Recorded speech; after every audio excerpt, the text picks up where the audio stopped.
And joining me live now is Michael Sukar, Assistant Minister to the Treasurer. Thanks very much for your time. Let's start with the debate, the speculation around what the government is going to do on housing. First and foremost, I want to ask you a broad question about, is the government potentially raising the risk here of creating expectations that you can't deliver on when it comes to this very, very complex issue?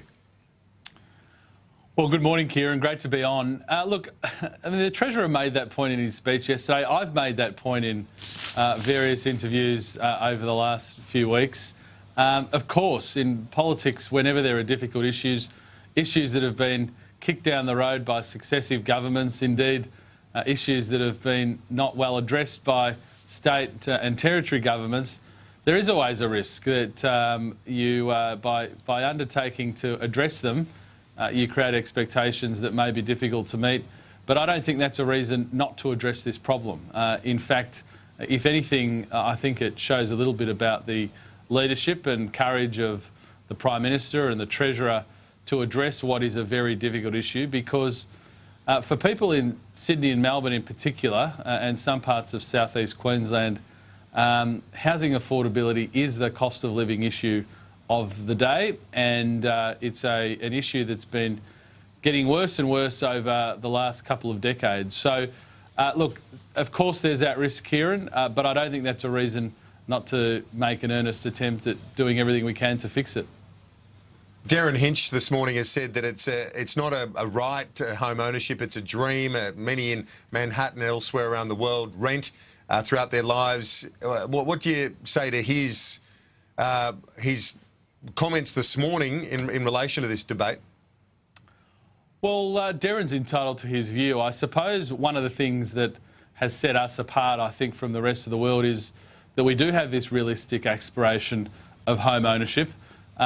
If you want to rent, by all means, rent. Perhaps home ownership isn't for everyone, but I know in my own electorate and when I travel around the country, for most people, they do aspire to own their own small patch of our country at some point in our life, and really we're committed to enabling every Australian to do that should they wish to own a home in Australia.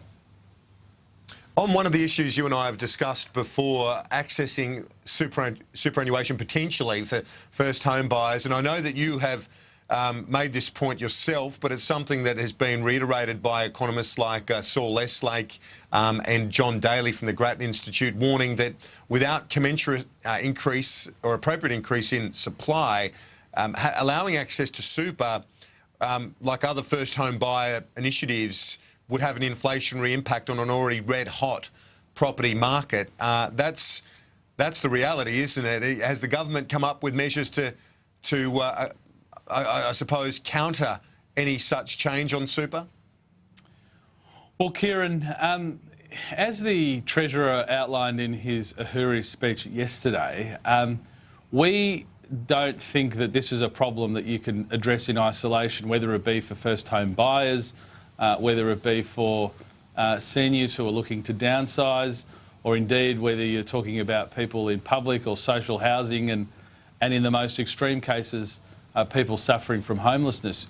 All of these, in a sense, cohorts of individuals, in some respect affect each other in the way that the housing market operates. So we are going to, I can assure you, in the budget have a holistic package. I think some of the commentary yesterday from the Treasurer's Uhuru speech from a number of people in the room was really one of admiration, that we are not looking to just cherry pick one or two areas of the housing affordability spectrum or affordable housing spectrum, but actually looking to address it in a holistic way. So, look, I've made that point before that you've referred to about Saul Estlake.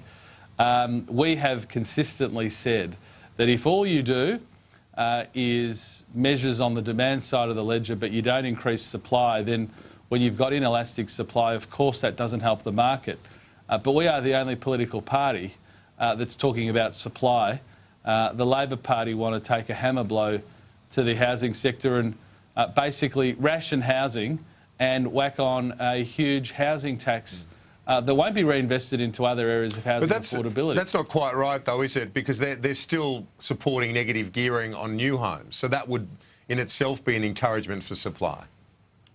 Well, Kieran, this is. I mean, I'm glad you asked or you make that point. What we know about first home buyers in particular is that typically speaking, the entry level for the market for them is new estates and new developments.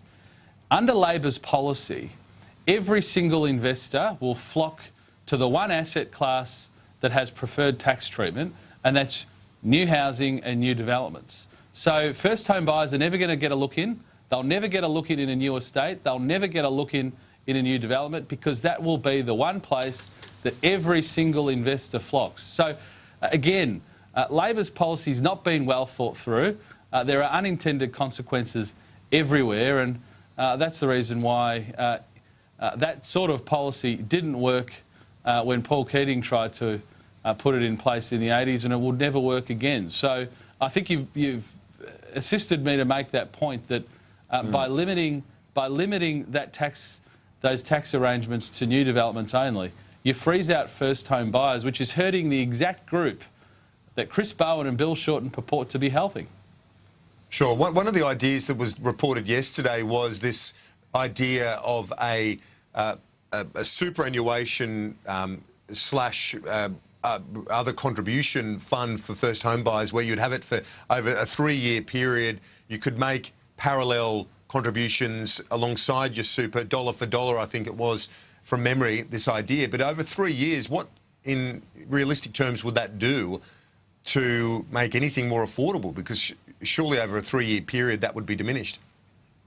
Well, Kieran, I'm not going to get into what may or may not be in the budget, but what we do know with first home buyers, in Sydney, for example, now for the average first home buyer, it's taking them 8 years to save a deposit.